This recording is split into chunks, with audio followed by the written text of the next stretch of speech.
बोलिए माता संतोषी की जय। माता संतोषी आप सभी भक्तगणों पे अपनी कृपा बरसाए रखें। माता संतोषी की पूजा अर्चना करने से हमें धन वैभव की कभी कमी नहीं होती, हमें सुख संपदा प्राप्ति होती है। तो आइए शुरू करते हैं संतोषी माता व्रत कथा। पौराणिक कथा के अनुसार एक गांव में एक बुढ़िया रहती थी जिसके 7 बेटे थे। 6 बेटे कमाने वाले थे और एक बेटा निकम्मा था। बुढ़िया माँ 6 पुत्रों का जूठा 7वें पुत्र को देती। 7वां पुत्र एक दिन अपनी पत्नी से बोला, देखो मेरी माता का मुझ पर कितना प्रेम है। वह बोली, क्यों नहीं, सबका जूठा बचा हुआ तुमको खिलाती है। वह बोला, जब तक आंखों से ना देखें मान नहीं सकता। पत्नी ने हंसकर कहा, देख लोगे तब तो मानोगे। कुछ दिन बाद एक बड़ा त्योहार आया। घर में 7 प्रकार के भोजन और चूरमा के लड्डू बने। वह पत्नी की बात को जांचने के लिए सिर दर्द का बहाना बनाकर पतला कपड़ा सिर पर ओढ़कर रसोई में जाकर सो गया और कपड़े में से सब देखता रहा। 6 भाई भोजन करने आए। उसने देखा माँ ने उनके लिए सुंदर सुंदर आसन बिछाए, 7 प्रकार की रसोई परोसी और आग्रह करके उन्हें भोजन कराती रही।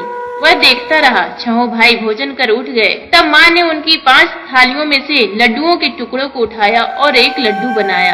जूठन साफ कर माँ ने उसे पुकारा, उठ बेटा उठ, तेरे भाइयों ने भोजन कर लिया, तू भी उठकर भोजन कर ले। उसने कहा, माँ मुझे भोजन नहीं करना, मैं परदेश जा रहा हूँ। माता ने कहा, कल जाना हो तो आज ही जा। वह बोला, हाँ हाँ जा रहा हूँ। यह कहकर वह घर से निकल गया। चलते समय उसे पत्नी की याद आई। वह गौशाला में कंडे थाप रही थी। वहाँ जाकर वह बोला, मेरे पास तो कुछ नहीं है, यह अंगूठी है सो ले लो और अपनी कोई निशानी मुझे दे दो। वह बोली, मेरे पास क्या है, यह गोबर भरा हाथ है। यह कहकर पत्नी ने उसकी पीठ पर गोबर के हाथ की थाप मार दी। वहाँ एक साहूकार की दुकान थी। वहाँ जाकर बोला, सेठ जी मुझे नौकरी पर रख लो। साहूकार को नौकर की सख्त जरूरत थी। साहूकार ने कहा, काम देखकर तनख्वाह मिलेगी। उसने कहा, सेठ जी जैसा आप ठीक समझे। उसे साहूकार के यहाँ नौकरी मिल गई। वह वहाँ दिन रात काम करने लगा। कुछ दिन में दुकान का लेन देन, हिसाब किताब, ग्राहकों को माल बेचना, सारा काम करने लगा।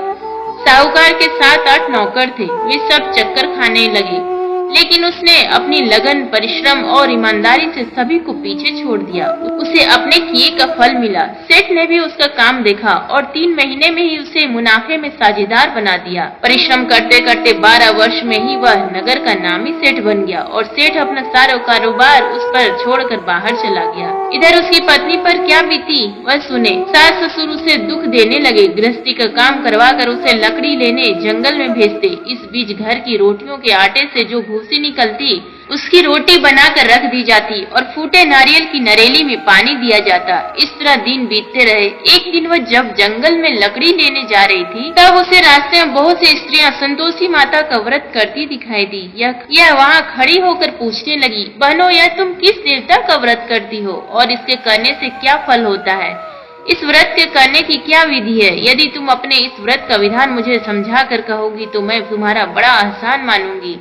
उनमें से एक स्त्री बोली, सुनो यह संतोषी माता का व्रत है। इसके करने से निर्धनता, दरिद्रता का नाश होता है, लक्ष्मी आती है, मन की चिंताएं दूर होती है, मन को प्रसन्नता और शांति मिलती है, निपुति को पुत्र मिलता है, प्रीतम बाहर गया हो तो वह शीघ्र लौट आता है, कुंवारी कन्या को मनपसंद वर मिलता है, चलता मुकदमा खत्म हो जाता है, कलह क्लेश की निवृत्ति हो, मुख शांति होती है, घर में धन जमा हो, धन जायदाद का लाभ होता है तथा और भी मन में जो कुछ कामना हो सब संतोषी माता की कृपा से पूरी हो जाती है, इसमें संदेह नहीं है। वह पूछने लगी, यह व्रत कैसे किया जाता है यह भी बताओ तो बड़ी कृपा होगी।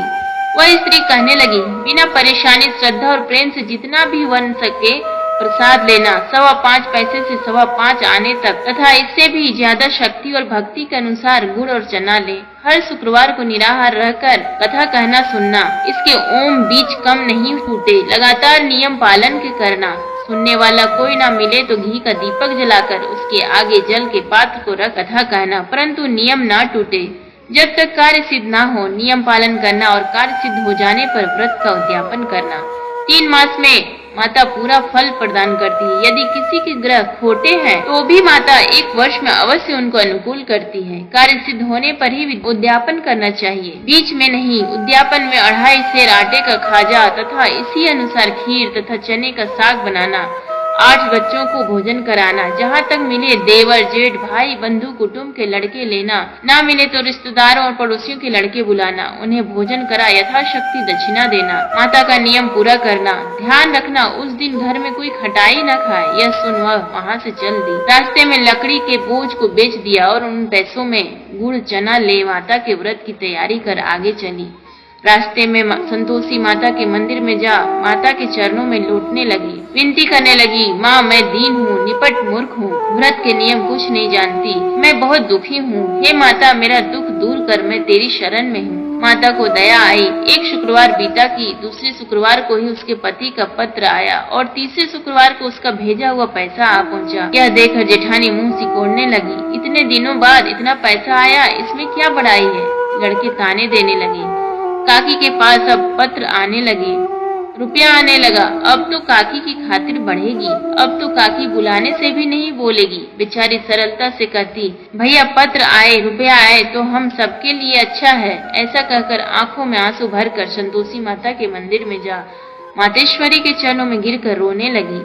माँ मैंने तुमसे पैसा नहीं मांगा, मुझे पैसे से क्या काम, मुझे तो अपने सुहाग से काम है, मैं तो अपने स्वामी के दर्शन और सेवा मांगती हूँ। तब माता ने प्रसन्न होकर कहा, जा बेटी तेरा स्वामी जल्द ही आएगा। यह सुन खुशी से बावली हो वह घर आकर काम करने लगी। संतोषी माँ विचार करने लगी, इस भोली पुत्री से मैंने कह तो दिया कि तेरा पति शीघ्र आएगा, पर आएगा कहाँ से, वह तो इसे स्वप्न में भी नहीं याद करता, इसके याद दिलाने तो मुझे ही जाना पड़ेगा। संतोषी माता ने उस बुढ़िया के बेटे को स्वप्न में समझाया, पुत्र तेरी घरवाली कष्ट उठाकर पूछ रही है। यह बोला, हाँ माता यह तो मुझे भी मालूम है, परंतु क्या करूँ, वहाँ कैसे जाऊँ, परदेश की बात है, लेन देन का सारा हिसाब किताब है, कोई जाने का रास्ता नजर नहीं आता, आप ही कोई राह दिखाएं कि वहाँ कैसे जाऊं। माँ कहने लगी, सवेरे नहा धोकर संतोषी माता का नाम ले, घी का दीपक जला, दंडवत कर और दुकान पर जा बैठना। देखते देखते तेरा लेन देन चुक जाएगा, जमा माल बिक जाएगा, सांझ होते होते धन का ढेर लग जाएगा। वह अगले दिन सुबह बहुत जल्दी उठा। उसने अपने मित्र बंधुओं परिचितों से स्वप्न माता द्वारा कही गई बात कहे सुनाई। वे सब उसकी बात सुनकर उसकी खिल्ली उड़ाने लगे। वे कहने लगे कि कहीं अभी सपने की बात भी सच होती है। एक बूढ़ा व्यक्ति बहुत समझदार था। वह बोला, देखो भाई मेरी बात मानो, इस तरह सांच या झूठ कहने के बदले देवता ने जैसा कहा है वैसा ही करना, तेरा क्या जाता है। बूढ़े की बात मानकर नहा धोकर उसने संतोषी माता को प्रणाम किया, फिर घी का दीपक जलाकर दुकान पर जा बैठा। शाम तक धन का ढेर लग गया। वह हैरान हुआ, मन में संतोषी माता का नाम ले प्रसन्न हो घर जाने के वास्ते गहना कपड़ा व सामान खरीदने लगा। सब काम से निपट अपने घर को रवाना हुआ।